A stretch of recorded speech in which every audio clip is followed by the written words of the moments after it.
Assalamualaikum warahmatullahi wabarakatuh.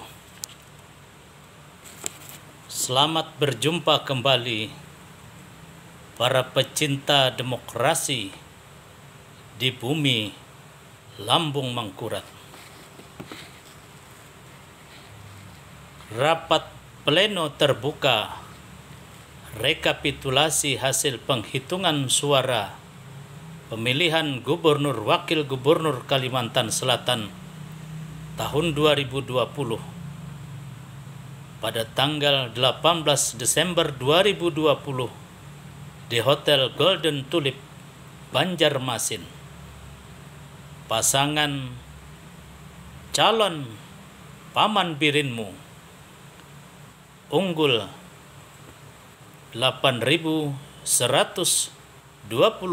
suara dibandingkan pasangan Denny Dipriadi. Paman Birinmu memperoleh dukungan suara sebesar 851.822 suara. Sementara pasangan Denny Dipriadi mendapatkan suara 843.695. Ketua KPUD Kalsel Sarmuji mengatakan, jika ada calon yang tidak menerima hasil rekapitulasi ini, dipersilahkan untuk membawanya ke Mahkamah Konstitusi. Kemarin hari Selasa, pasangan 02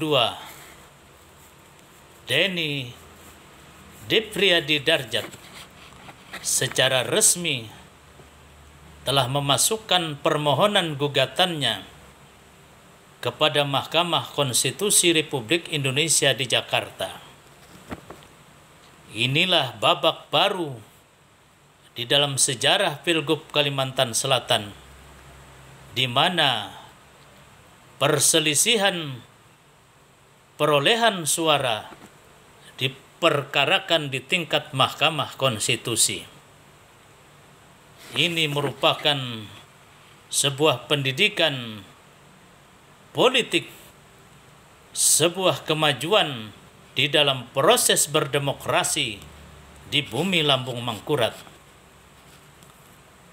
Di Mahkamah Konstitusi ini rencananya pasangan Denny Dipriadi Darjat akan dikomandani oleh kuasa hukumnya Bambang Wijayanto dan kawan-kawan.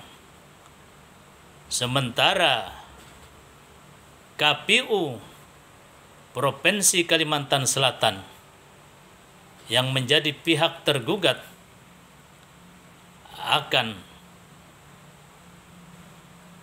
didampingi oleh pengacara ternama yang sangat populer, yaitu Profesor Dr. Haji Yusril Ihza Mahendra. Tentu saja perseteruan hukum di Mahkamah Konstitusi ini akan sangat menarik dan menjadi pendidikan politik hukum yang sangat bermanfaat untuk kemajuan berdemokrasi di bumi lambung mangkurat khususnya dan di tanah air Indonesia pada umumnya. Fahmi Amrusi, Rumah Banjar, melaporkan. Assalamualaikum warahmatullahi wabarakatuh.